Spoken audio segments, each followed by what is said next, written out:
Hello, so I thought instead of taking pointless pictures of myself or recording me reading, I would essentially destroy two birds with one stone and I would record or video record myself reading.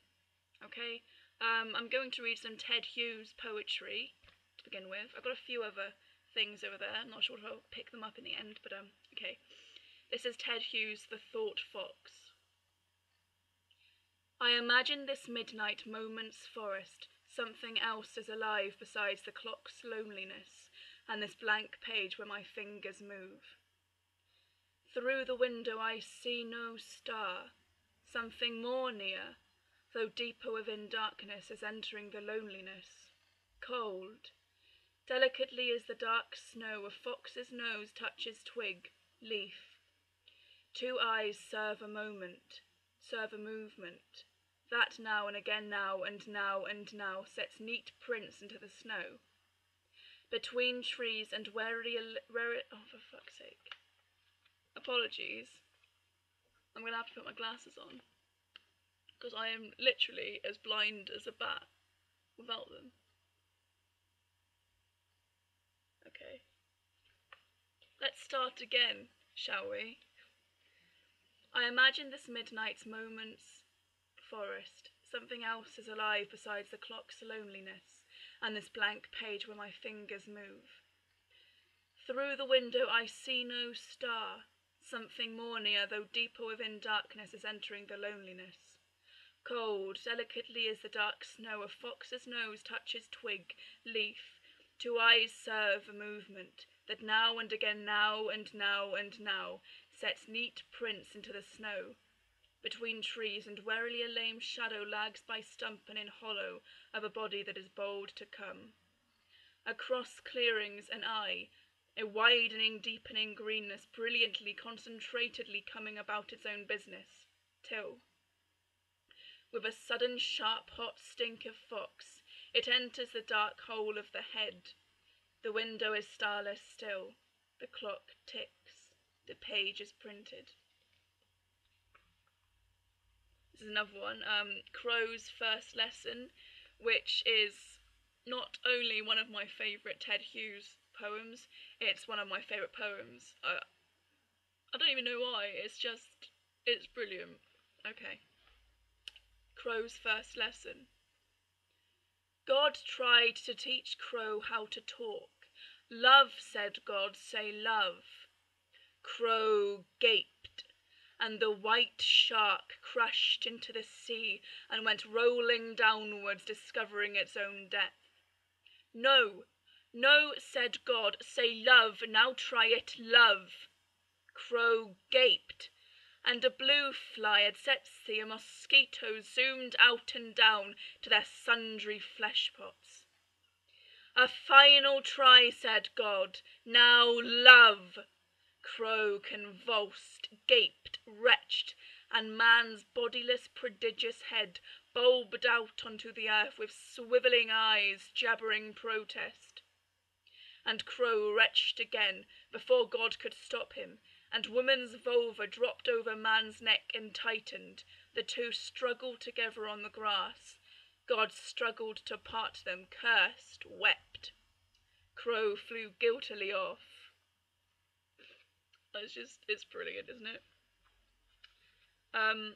This is quite a gruesome poem, February 17th. It's essentially about the birth of a lamb that died.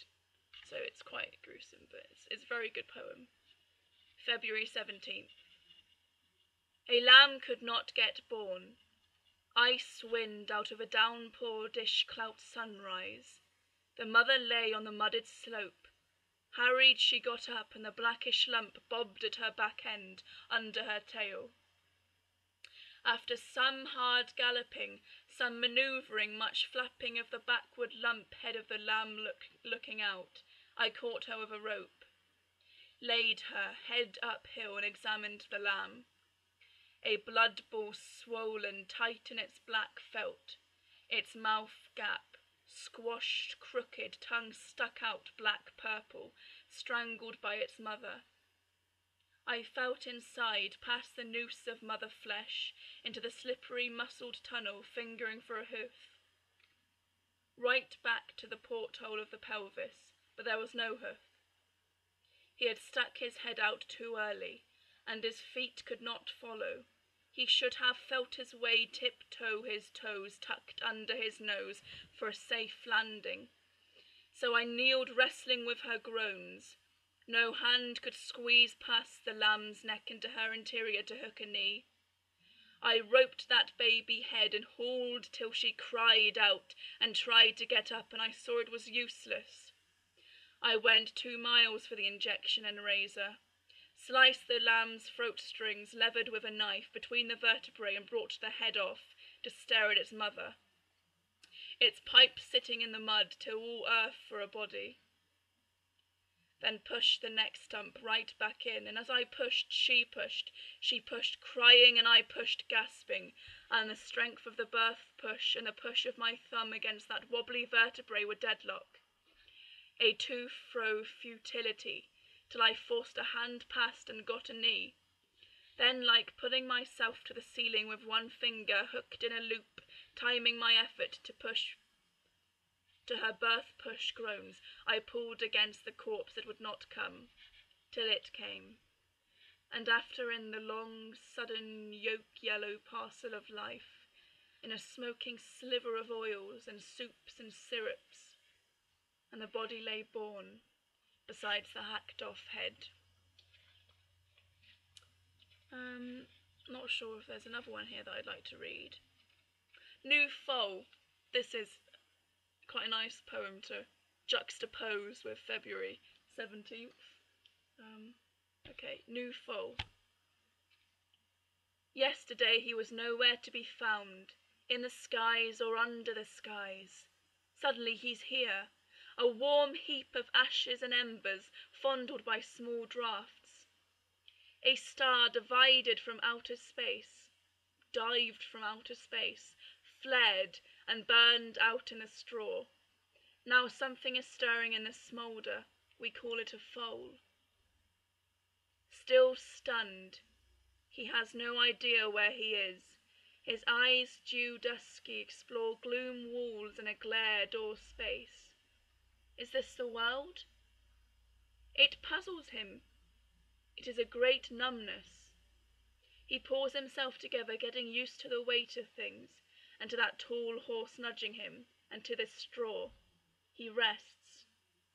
From the first blank shock of light to the empty days of the questions. What has happened? What am I?